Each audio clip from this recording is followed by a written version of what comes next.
एक है शालू, एक आत्मकथा, भाग 14। सिवनी आने के कुछ दिनों बाद ही शालू को खांसी हुई। शालू की किसी भी शारीरिक पीड़ा की वास्तविक स्थिति का अनुमान उसके आगे महा लगाकर ही किया जा सकता है। तो शालू को हुई महा खांसी। सांस लेने पर ऐसी आवाज जैसे कुत्ता भौंक रहा हो। श्वसन तंत्र यूं भी बच सकता है। तरल आहार तो उल्टी के साथ बाहर निकले ही निकले, पानी के घूंट तक शरीर में ना टिके। डॉक्टर सरीन का इलाज चला।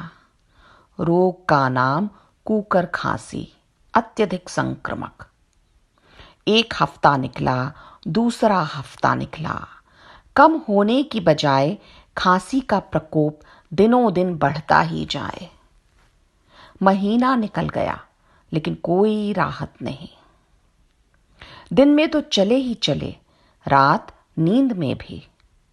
और भी बड़ा भय यह कि ईतू और शेषु भी चपेट में ना आ जाएं। डॉक्टर के साथ झाड़ फूंक, नीम हकीम और जो कुछ भी कोई सुझाए, सब आजमाया जा रहा था। ऊपर के छज्जे से सविता जिज्जी यही बोले, सुनीता कित्तई कर लो, तुम कित्तई कर लो। जब कुकर खांसी आए 90 दिन की म्याद रहत है, बता भई जा है। डिप्थीरिया, टेटनस, कुकर खांसी, डीटीपी का टीका लगा था, लेकिन फिर भी शालू को खांसी हुई, वो भी पूरी भयावहता के साथ।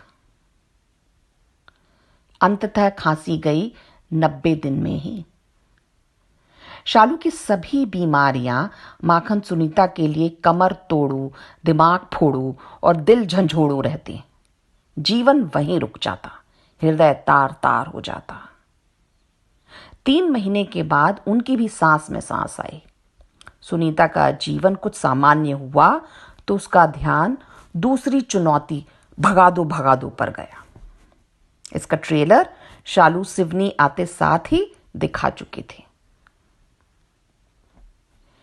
शालू जितना स्नेह ईतू से करती थी, उतना ही शेषु से भी।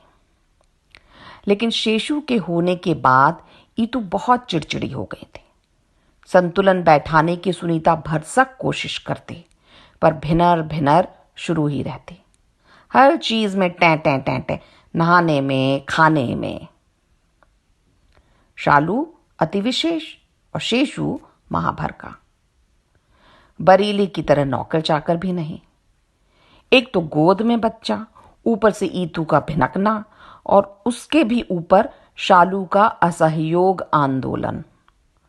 न लोग आने चाहिए, न जोर की आवाज। सुनीता का एक एक दिन पहाड़ सा हो रहा था। एक रोज ठनका उसका माथा कि इस तरह तो काम चलेगा नहीं।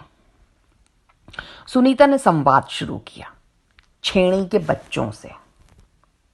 उनके इलाके में नया परिवार आया था, वो भी 3 बच्चों वाला। तो उत्सुकता तो थी उन्हें भी, लेकिन शालू की अजीबोगरीब अदायगी से बच्चे भी सहम जाते थे। सुनीता ने धीरे धीरे उन्हें शालू के बारे में बताना शुरू किया। बहुत कमजोर है, इसलिए जल्दी से डर जाती है। एक बार पहचान हो जाएगी तो साथ में खेलने लगेगी। सुनीता ये भी जरूर बताती कि शालू के पास कितने सारे खेल खिलौने हैं। धीरे धीरे एक एक को घर में बुलाती और शालू ईतू के साथ दोस्ती कराने की कोशिश करती। माखन भोपाल जाते रहते थे और वहां से ढेर खिलौने लाते, शालू को विशेष ध्यान में रखकर। शालू का खेल का मैदान तो उसका बिस्तर ही था। कहीं ना कहीं माखन सुनीता को यह भी पता था कि उसकी स्कूल भी उसके बिस्तर पर ही लगेगी। रंग बिरंगी किताबों, दिमागी कसरत वाले गुटकों, चित्रों और तरह तरह के रंग बिरंगे खेल खिलौनों से शालू आबाद थी। सुनीता का उपाय कुछ रंग लाता दिखा।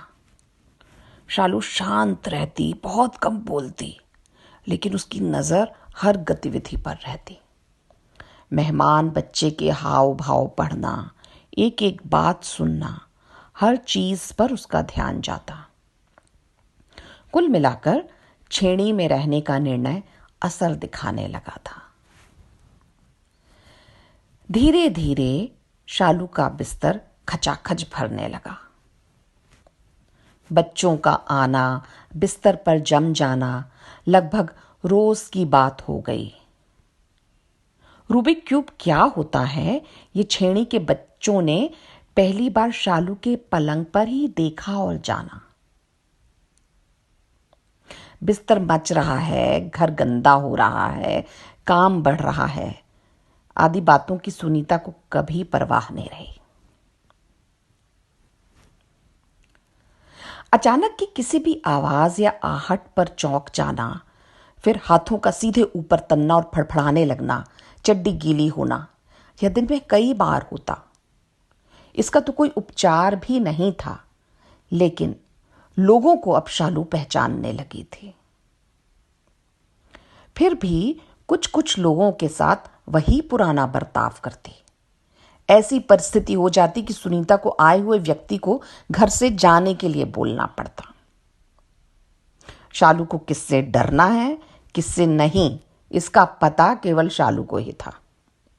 सुनीता कभी किसी निश्चित सूत्र का निर्धारण नहीं कर पाई, पर जिससे डरती उससे हमेशा डरती। कौन जाने कौन सा पैरामीटर था वो, आंखों का रंग था या आवाज का भारीपन, शारीरिक डील डॉल या कोई भावनात्मक संकेत। खेल खिलौनों के साथ शालू की अच्छी जम रही थी। जमाने वाले और रंग मिलाने वाले खेलों में शालू एकदम डूब जाती, जैसे कोई धुन लग गई हो। बाहर की दुनिया से निकलकर वो उस खिलौने की दुनिया में चली जाती। उसकी तन्मयता चरम सीमा पर होती, और ऐसे में बाहरी दुनिया की हल्की सी आहट भी, गिलास के टकराने की आवाज, चम्मच के गिरने की आवाज या किसी के एकदम से खांसने या छींकने की आवाज तक उसके शरीर और मस्तिष्क के लिए भूकंप सरी का काम करती।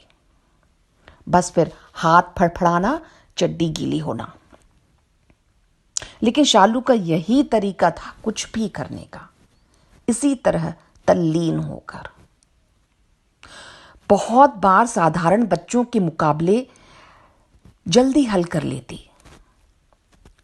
जब शालू ने रूबिक क्यूब की कुछ सतहों के रंग जमा लिए तो बच्चा मंडली ने दांतों तले उंगली दबा ली। सुनीता के लिए ये अलग ही तरह के गर्व और संतुष्टि की बात थी। ये काम अभी तक मंडली का कोई और सदस्य नहीं कर पाया था।